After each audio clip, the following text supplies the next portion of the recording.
The live TV, सच सबसे आगे। नमस्कार, मैं हूं रंजीत झा और आप देख रहे हैं द लाइव टीवी। दिन रात नफरत की दुकान सजाकर बैठने वाली गोदी एंकर्स का इंडिया गठबंधन ने बहिष्कार का ऐलान क्या किया, उसके बाद तमाम एंकर्स तिलमिला उठे। खास करके जो दिन रात नफरत बांटने का ठेका ले रखे होते हैं, अपने शो का नाम भी इस तरीके से रखते हैं कि वहां से नफरत की बू आती है। ऐसे तमाम न्यूज एंकर्स का जब बहिष्कार हुआ है, इन लोगों को अब आपातकाल की याद आने लगी है।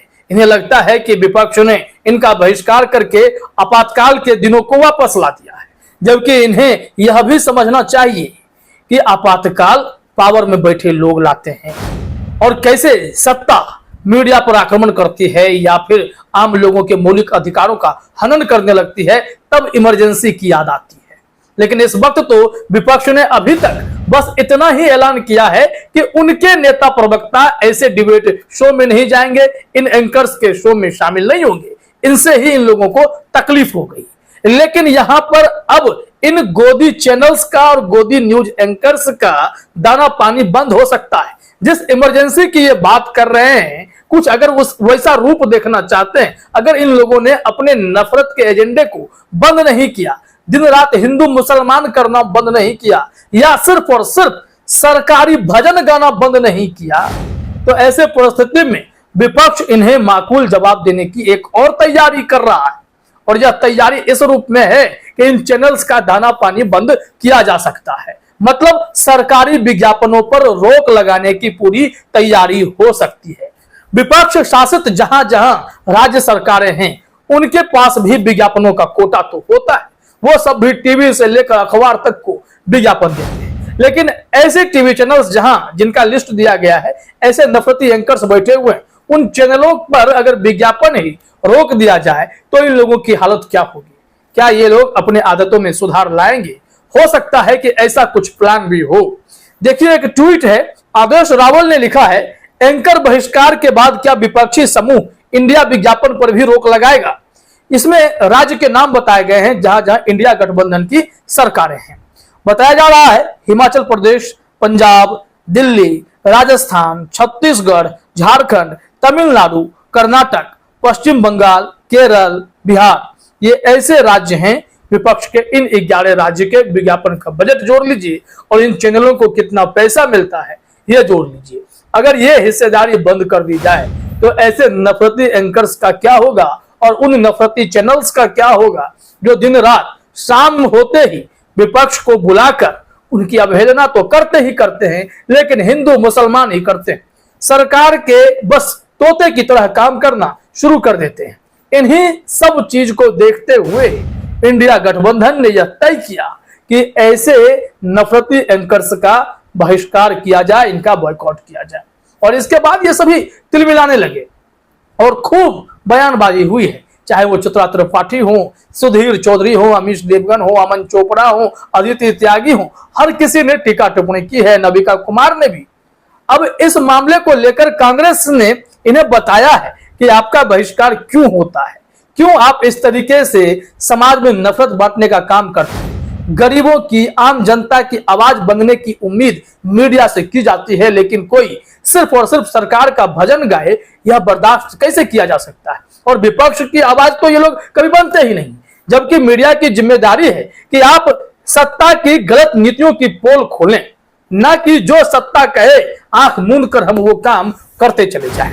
यहां देखिए, सुप्रिया सुलेनियत ने एक ट्वीट किया और देखिए नफरती एंकर के बयानों के बाद उनका एक जवाब था।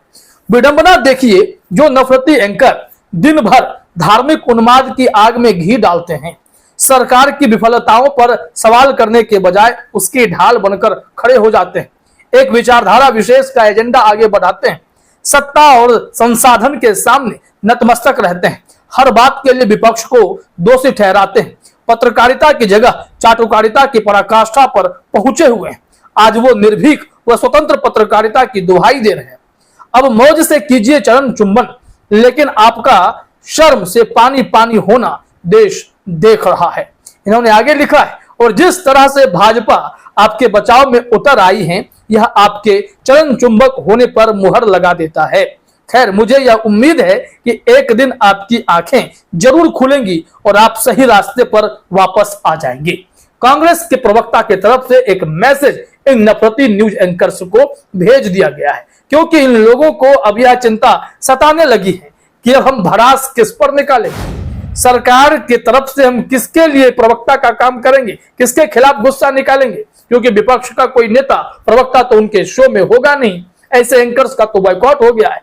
इससे इन लोगों की छटपटाहट समझी जा सकती है। और जब कांग्रेस ने इस मामले में प्रेस कॉन्फ्रेंस कर दिया तो सुप्रिया श्रीनेत से ही पूछ दिया गया कि आपने कैसे किसी पत्रकार को चरण चुंबक कह दिया है, कैसे समझते हैं आप, क्यों पत्रकारों का अपमान कर रहे हैं, आप कैसे ऐसा कह सकती, यह सवाल उनसे पूछा गया।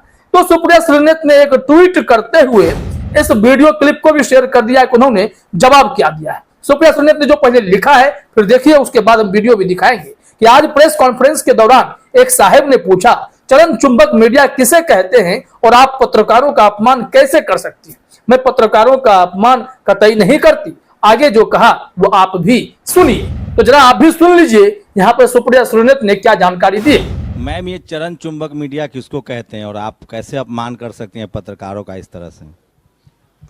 पत्रकार जिस दिन पत्रकारिता करना शुरू कर देंगे और आंख में आंख डालकर सत्ता से सवाल पूछेंगे, महंगाई पर, बेरोजगारी पर, अडानी के महाघोटाले पर, जलते हुए मणिपुर पर, 2023 में 2 नग्न औरतों को घुमाने पर, उस दिन मैं पत्रकारों की और कुछ पत्रकारों की मैं इज्जत करती हूं, मैं करूंगी। अन्यथा सरकार के इशारों पर चलने वाले वो न्यूज रूम जो कि बीएमओ के एक चपरासी के व्हाट्सएप पर चलते हैं, उनके लिए मेरे मन में लेश मात्र भी ना इज्जत है और ना सम्मान है। वो चरण चुंबन का काम करते हैं तो चरण चुंबक कहलाए जाएंगे। तो सुना आपने, इन्होंने कहा है कि जो मीडिया चैनल्स पीएमओ के चपरासी के व्हाट्सएप से चलने लगा है, वहां जो न्यूज एंकर्स बैठे हुए जो सिर्फ सरकार के भजन गाने में व्यस्त हैं, उन लोगों को ही चरण चुंबक कहा जा रहा है, जो दिन रात नफरत बांटते रहते हैं। हिंदू मुसलमान पर बहस कराना ही इनका प्राथमिक एजेंडा होता है। इनके लिए महंगाई, बेरोजगारी, भ्रष्टाचार जैसे मुद्दे बड़े मुद्दे नहीं है। विपक्ष से ये लोग सवाल पूछेंगे, लेकिन सत्ता में केंद्र में बैठी मोदी सरकार के सामने इनकी घिघी बन जाती है। ये कोई सवाल पूछ ही नहीं पाते। अब ऐसी परिस्थिति में यह एक और बड़ा कदम हो सकता है अगर विपक्ष शासित 11 राज्यों में इनके विज्ञापन को रोक दिया जाए, तो इन चैनल्स की कमर टूट सकती है और फिर ये लोग लोकतंत्र के चौथे स्तंभ की असली जिम्मेदारी को समझ पाएंगे, सही पत्रकारिता कर पाएंगे। कांग्रेस हो या विपक्षी गठबंधन इंडिया ही हो, सबने एक सुर में यही कहा है कि हम चाहते हैं कि ऐसे पत्रकार समाज हित में काम करें।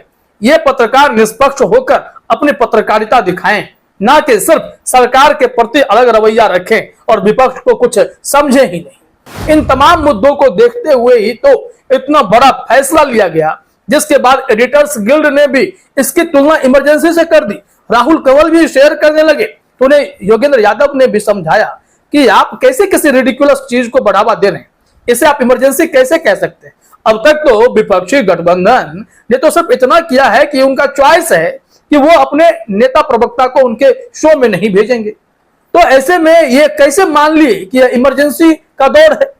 लेकिन धीरे धीरे अगर विपक्ष के लोगों ने कड़े फैसले लेने शुरू कर दिए, जैसा कि यह उम्मीद की जा रही है कि इन लोगों का आर्थिक बॉयकॉट हो सकता है, विज्ञापन पर रोक लग सकती है, तब चैनल्स की कमर टूट सकती है।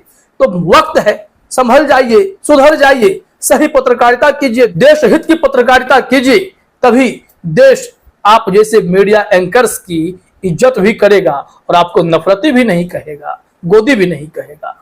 फिलहाल इस वीडियो में इतना ही। आप सभी का हमसे जुड़ने के लिए बहुत बहुत धन्यवाद।